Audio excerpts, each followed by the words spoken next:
Gayatri group of institute Sanchore के online class में आप सभी का स्वागत है। प्रिय विद्यार्थियों नमस्कार।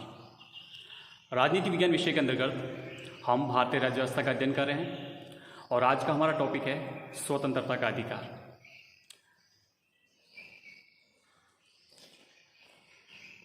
देखिए, आज हम जो अध्ययन करने जा रहे हैं वो है हमारा स्वतंत्र अधिकार, राइट टू फ्रीडम।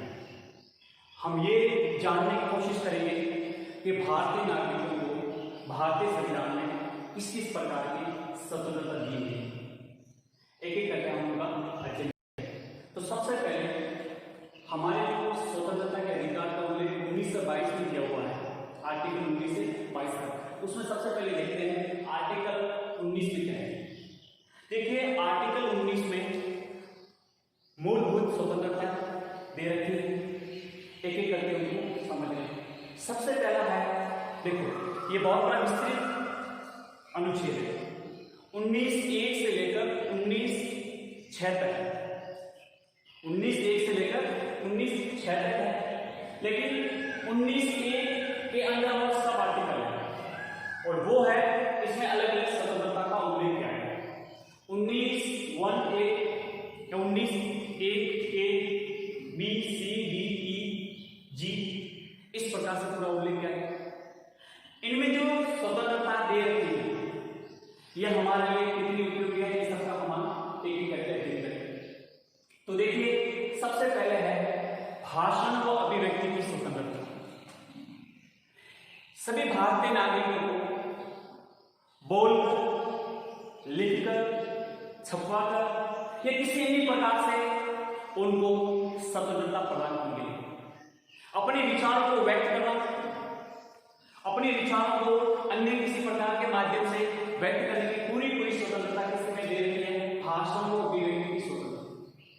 आप भारतीय नागरिक हो, आपका ये मौलिक अधिकार है, आपका फंडामेंटल राइट है कि आप अपने विचारों को चाहे वो बोलकर, छुपाकर या लिखकर किसी भी अन्य माध्यम से, जो भी संचार के माध्यम है, किसी के माध्यम से भी आप अपने विचारों को अभिव्यक्त कर सकते हो। यह आपका मौलिक अधिकार है, यह आपसे कोई छीन नहीं सकता। यह अनुच्छेद 19(a) के अंतर्गत समाहित है। लेकिन ध्यान ये रखना है कि ये जो हमें संविधान है असीमित नहीं है। ये जो अधिकार है हमारा ये असीमित नहीं है, क्योंकि आपको पता है कि अगर पूर्ण स्वतंत्रता दे दी जाए तो पूर्ण स्वतंत्रता हमेशा स्वच्छंदतावाद बदल जाता है। तो इसमें ये स्पष्ट तौर से लिखा हुआ है कि भाषण व अभिव्यक्ति की स्वतंत्रता है वो असीमित नहीं है। इस स्वतंत्रता पर युक्तियुक्त निबंधन है, उस पर कुछ प्रतिबंध है। किस किस आधार पर प्रतिबंध लग सकते हैं इसका उल्लेख कर रखा है अनुच्छेद 19(2) में। 19(1)(a) में ये सभी स्वतंत्रता है और 19(2) में इस भाषण व अभिव्यक्ति की स्वतंत्रता पर क्या क्या युक्तियुक्त प्रतिबंध लगाए जा सकते हैं। देखिए, हमारे देश की सुरक्षा, आंतरिक अशांति, लोक व्यवस्था, पब्लिक ऑर्डर या विदेशी राज्यों के साथ के संबंध, न्यायालय की अवमानना या किसी अन्य कारण से जिससे देश की सुरक्षा, देश की एकता, देश की अखंडता या देश की संप्रभुता की चुनौती हो जाए तो इस भाषण की अभिव्यक्ति की स्वतंत्रता पर प्रतिबंध लगाए जा सकते हैं। इसलिए आप देखिए कि आप देश की एकता अखंडता को बनाए रखते हुए, देश की सुरक्षा को बनाए रखते हुए, देश की जो हमारी पब्लिक ऑर्डर है, लॉ एंड ऑर्डर है, किसी प्रकार का कोई खतरा न हो, आपको यह स्वतंत्रता पूर्ण रूप से उपभोग करने का अधिकार है, यह आपसे कोई छीन नहीं सकता। लेकिन आप मनमाने ढंग से आप देश के खिलाफ, राष्ट्रीय एकता अखंडता के खिलाफ, हमारे लोक व्यवस्था के खिलाफ, शिष्टाचार के खिलाफ किसी भी अन्य प्रकार से आप उल्लंघन नहीं कर सकते। तो उस पर क्या क्या युक्तियुक्त प्रतिबंध लगाए जा सकते हैं इसका उल्लेख 19(2) में कर रहा है। ठीक है, दूसरी समझते हैं हम 19(1)(b। ध्यान रखना, ये सभी आर्टिकल 19(1) के अंदर ही है, अलग कोई नहीं है। तो 19(1)(b) में क्या है? शांतिपूर्ण व हत्या रहित सम्मेलन। आपको, क्योंकि लोकतांत्रिक देश है, लोकतांत्रिक देश में सभा संबोधित करनी है, तो इसमें आपको पूरा मौलिक अधिकार है। आप अपनी आवाज उठाइए, अपनी मांगे मनवाइए, सभी प्रकार के सम्मेलनों को, लेकिन शर्त यह है कि शांतिपूर्ण हो। आप जुलूस निकाल सकते हैं, आप सम्मेलन बुला सकते हैं, लेकिन शांतिपूर्ण तरीके से। आप हिंसक नहीं हो सकते, आप राज्य के विरुद्ध आंदोलन नहीं कर सकते, हिंसात्मक नहीं कर सकते। तो शांतिपूर्ण हथियार है सम्मेलन। किसी भी सम्मेलन में जाएंगे तो हथियार लेके नहीं जा सकते आप। तो शांतिपूर्ण हथियार सम्मेलन करने की आपको पूरी स्वतंत्रता 1920 से दी हुई है, ठीक है। लेकिन इस पर भी 19(3) के तहत कुछ युक्ति प्रतिबंध लगा रखे हैं कि आप ऐसा सम्मेलन नहीं बुला सकते जिससे हमारे देश की सुरक्षा खतरे में पड़ जाए, या हमारे देश की जो लोक व्यवस्था है, पब्लिक एंड ऑर्डर है, वो खतरे में ना हो। इसलिए इस 19(1)(b) पर भी 19(3) के तहत कुछ युक्ति प्रतिबंध लगाए हुए हैं। अगला है 19(1)(c), 19(1)(c), सम्मेलन संघ सहकारी समिति बनाने का अधिकार। सम्मेलन संघ और सहकारी समिति बनाने का पूरा अधिकार। अब देखिए, ये जो शब्द है सहकारी समिति, ये जो शब्द है ये हमारे 97वें संविधान संशोधन के माध्यम से इसमें जोड़ा गया है। लेकिन आज हमारे आपको ये पढ़ना है कि सम्मेलन संघ, इसको आप संगम भी कह सकते हैं। संघ सहकारी समिति बनाने का पूरा अधिकार है। भारत नागरिक को यह हक है, ये उसका फंडामेंटल राइट है कि आप किसी भी प्रकार का कोई भी संगठन बना सकते।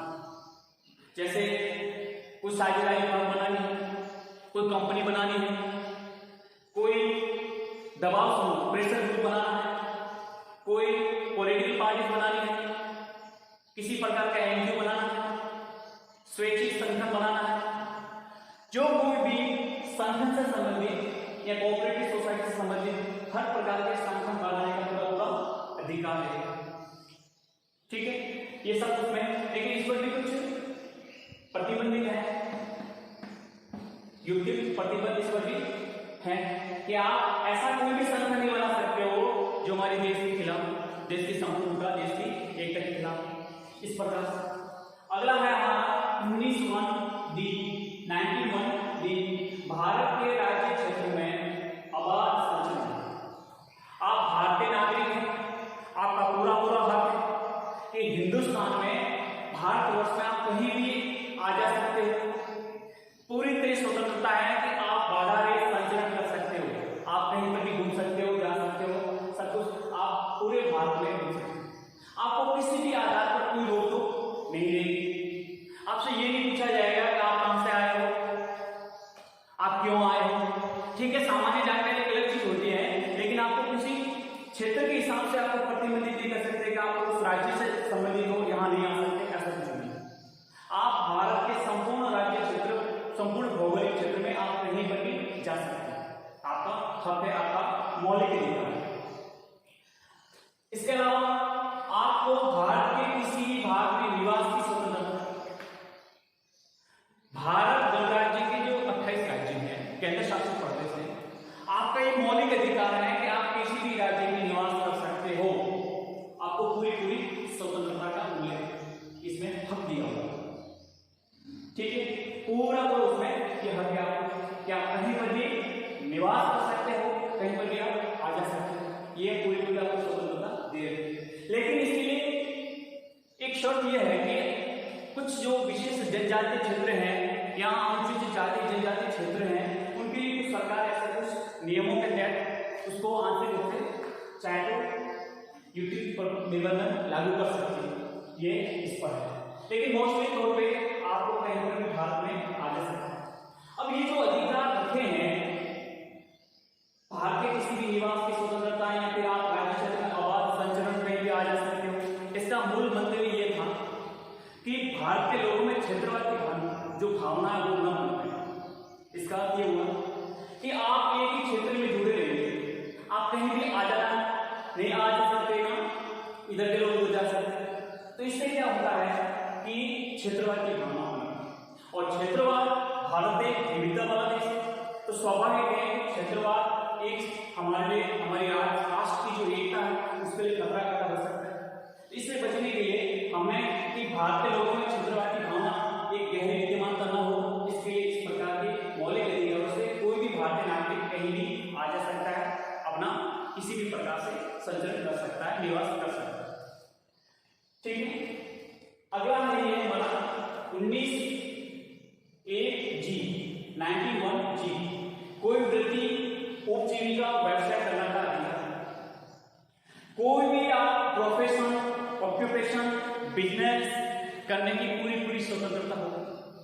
राज्य यह नहीं कहेगा कि आप यही कार्य करोगे, आपको पर्टिकुलर काम यही करना होगा, ऐसा राज्य नहीं कहेगा। ये आपकी स्वतंत्रता है, ये आपकी इच्छा है कि आप जो भी जिस प्रकार का कार्य करना चाहते हो आप कर सकते हो, किसी भी प्रकार की राज्य के द्वारा आपको रोक नहीं रहेगी। कोई भी आपको अपना ऑक्यूपेशन है, प्रोफेशन है या फिर आपका बिजनेस आप अपना सकते हो, इसमें राज्य किसी प्रकार का कोई भी हस्तक्षेप नहीं करेगा, ये हमारा पूरा राइट है। ठीक है, तो कह सकते हैं कि इन दोनों पर जो हमारे संविधान से युक्त प्रतिबद्ध निबंधन है वो 1905 है और इसमें 1906 ये सब इस पर है। अब आप देखिए कि हमारे जो मौलिक अधिकार जो मूल संविधान में थे उसमें 1901 के अंतर्गत जो हमारी स्वतंत्रता थी वो 7 थी, लेकिन वर्तमान में 6 है। एक ये जो 19(1)(f) इसमें था संपत्ति के अर्जन, धारण और व्यय का अधिकार। इसका मतलब आप संपत्ति अर्जित कर सकते हो या आपके मौलिक अधिकार हुआ करता है। लेकिन हमारे देश में मोरारजी देसाई सरकार के समय में एक संविधान संशोधन हुआ, 44वां संविधान संशोधन 1978। 44वें संविधान संशोधन 1978 के द्वारा ये जो हमारी 1901 में जो हमारा एक मौलिक अधिकार हुआ करता था 19(1)(f) में संपत्ति के अर्जन, धारण, व्यय के अधिकार को ये इन में से हटाकर संविधान के अनुच्छेद 300A में एक कानूनी अधिकार के रूप में प्रतिस्थापित कर दिया गया है। तो आपको ये समझना है कि 19(1)(f) जो संपत्ति के अर्जन, धारण और व्यय का अधिकार था उसको 44वें संविधान संशोधन के द्वारा 300A में प्रतिस्थापित कर दिया गया, इसलिए मूल अधिकारों की सूची में से हटा दिया गया है। तो आप देखिए 19(1)(a), (b), (c), (d), (e) और (e) के बाद में G है, क्योंकि F जो था वो यहाँ से हटा दिया गया। तो आज हमारे जो 19(1)(a) में जो स्वतंत्रता है वो मूल रूप से 6 है और ये सब भारतीय नागरिक को प्राप्त है।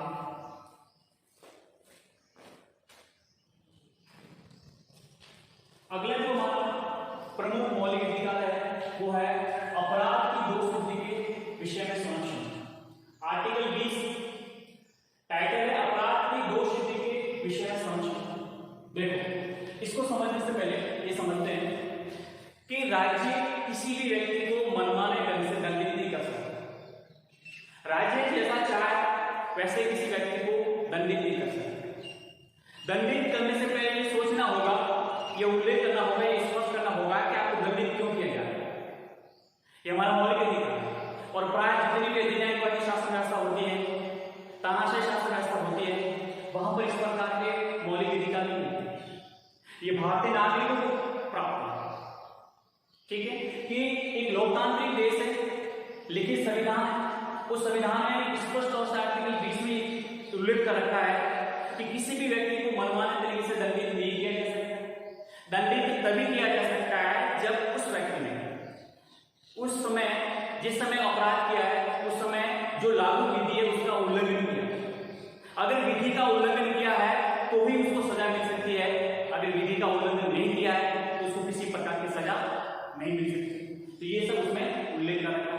तो ये पहले समझते हैं कि आर्टिकल 20(1), 20(2), 20(3) में इसका पूरा उल्लेख है कि अपराध की दोषसिद्धि के संबंध में हमें क्या क्या संरक्षण प्राप्त है, हमें क्या क्या सुविधा प्राप्त है, उसमें उल्लेख है। एक ये शब्द है 20(1) में भूतलक्षी दांडिक विधियों से संरक्षण। भूतलक्षी दांडिक विधियों से संरक्षण। भूतलक्षी यानी देखो विधि का निर्माण दो तरीके से होता है। दो तरीके से होता है कि जिस समय माना कि आज की विधि बनाई है हमारी संसद ने कोई विधि यानी कानून का निर्माण किया। तो कानून का निर्माण करते समय और जब कंप्लीट हो गया उसको जब लागू करेंगे, एग्जीक्यूटिव हमारे जब उसको लागू करेगी तो लागू दो तरीके से होता है। एक होता है भूतलक्षी, एक होता है भविष्यलक्षी। भूतलक्षी ये होता है कि किसी पिछले वर्षों की किसी महीने या उसकी डेट से लागू करना, ठीक है, बनाया आज है लेकिन पीछे की तारीख से उसको लागू किया जाता है। और एक होता है भविष्यलक्षी, जिसमें ये प्रावधान है कि ये आने वाले इस वर्ष में इस महीने से इस तारीख से ये लागू हो, वो होता है भविष्यलक्षी। बात स्पष्ट है। तो प्राय दो प्रकार के कानून बनाए जाते हैं, एक बात होता है सिविल लॉ, एक होता है क्रिमिनल लॉ, आपराधिक। हमारा जो संबंध है इसका वो क्रिमिनल से, आपराधिक लॉ से, यानी अपराध से जुड़ी हुई कोई विधि है उससे ही हमारा इसका संबंध है। सिविल लॉ से हमारा कोई इससे मतलब नहीं है। आई बात समझ में? तो प्राय तौर पे जो भी क्रिमिनल लॉ है अर्थात कानूनी है उससे इसमें समझने का प्रयास करेंगे।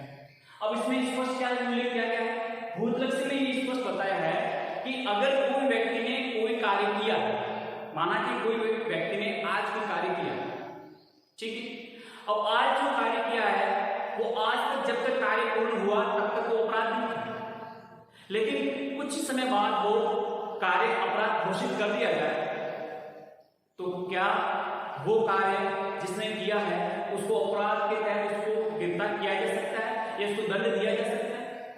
नहीं दिया जा सकता। क्यों? क्योंकि इसमें ये उल्लेख किया गया है कि जिस व्यक्ति ने जो कार्य किया है उस समय वो कार्य अपराध नहीं था, तो आप विधि बनाकर उस व्यक्ति को दंडित नहीं कर सकते। बात समझना स्पष्ट है कि अगर कोई कार्य किसी व्यक्ति ने किया है और वो कार्य जिस समय किया है उस समय अपराध नहीं था और आने वाले समय में सरकार ने विधि बना ली उस कार्य के खिलाफ कि ऐसा कोई कार्य करता है तो अपराध की श्रेणी में आता है, तो उस व्यक्ति को गिरफ्तार नहीं किया जा सकता। गिरफ्तार उसी व्यक्ति को किया जा सकता है जब जो विधि है, जो कानून है लागू है और उस कानून लागू होने के बाद भी कोई व्यक्ति कार्य करता है तो फिर वो अपराध की श्रेणी में आता है। ठीक है, इसमें ये उल्लेख। दूसरा है दोहरे दंड से संरक्षण। 20(2) में स्पष्ट तौर से है कि किसी व्यक्ति को एक ही अपराध के लिए दो सजा नहीं दी जा सकती, एक ही अपराध के लिए एक ही सजा मिल सकती है।